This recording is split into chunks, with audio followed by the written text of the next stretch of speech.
আসসালামু আলাইকুম। উড়তে থাকা এবং দুর্দান্ত খেলতে থাকা টটেনহাম বর্নমাউথের কাছে হারের ফলে হয়তো তাদেরকে আরো শক্তভাবে কামব্যাক করাবে, নতুবা এখানে তাদের জন্য হয়তো আগামীতে কঠিন একটা চ্যালেঞ্জের সামনে মোকাবেলা করতে হবে।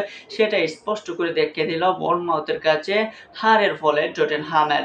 টটেনহাম এবার ইংলিশ প্রিমিয়ার লিগে যেভাবে শুরু করলো দাপটের সাথে বার্নালিকে ৩-০ গোলে হারানোর পর ম্যানচেস্টার সিটির মতো কঠিন এবং শক্তিশালী একটা টিমকে ২-০ গোলে হারানোর পর টটেনহাম যেভাবে থার্ড ম্যাচে বোর্নমাউথের সাথে যেভাবে খেলানোর কথা বা যেভাবে খেলার কথা সেই লেভেলের খেলা খেলতে পারে নাই টটেনহাম, যার ফলে হারতে হয়েছে বোর্নমাউথের সাথে ১-০ গোলে।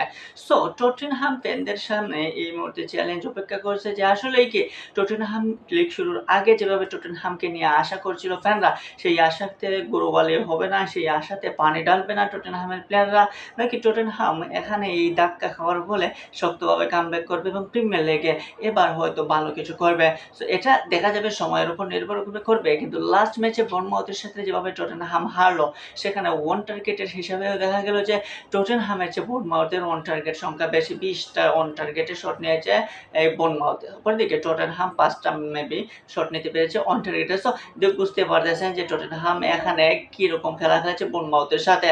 বোর্নমাউথের জয়ের পেছনে যিনি মূল কারিগর, সেই শুরুতেই গোল দিয়ে দেয়া সেই এভান এলিসন, ব্রাজিলিয়ান স্ট্রাইকার, দুর্দান্তভাবে তার গোলটা টটেনহামের জালে দেওয়ার পরেই বোর্নমাউথ সেই শুরু থেকে গোল দেওয়ার পর থেকে যেভাবে ডিফেন্সিভ প্লাস অ্যাটাকিং খেলা লাগে, যেভাবে টটেনহামের মতো একটা শক্তিশালী টিমের বিপক্ষে খেলা লাগে, তার সর্বোচ্চটা খেলেছে বোর্নমাউথ এবং দিন শেষে জয়টা নিয়ে ফিরতে পেরেছে এবং পূর্ণাঙ্গ 3টা পয়েন্টও পেয়েছে।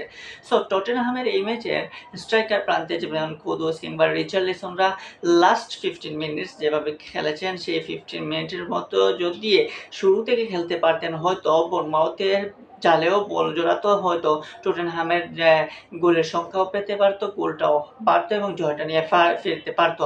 আমরা দেখেছি টটেনহামের লাস্ট 15 মিনিটের খেলা, সেখানে রিচার্লিসন কিংবা কুদুসরা যেভাবে, স্পেন্সরা যেভাবে আক্রমণ করেছে, যেই রকম খেলা খেলানোর প্রয়োজন কুটি রোমানো রিদমেলের, সেই রকমের খেলা খেলেছে। সো কিন্তু দিন শেষে গোলের দেখা পায় নাই। অপরদিকে বোর্নমাউথ তাদের এই একটা গোল দেওয়ার পরে তারা যেভাবে নিজেদেরকে ধরে রেখেছে, জয়টা নিয়ে ফিরে পেরেছে, তার জন্য আসলেই অভিনন্দন জানানোর প্রয়োজন বোর্নমাউথকে।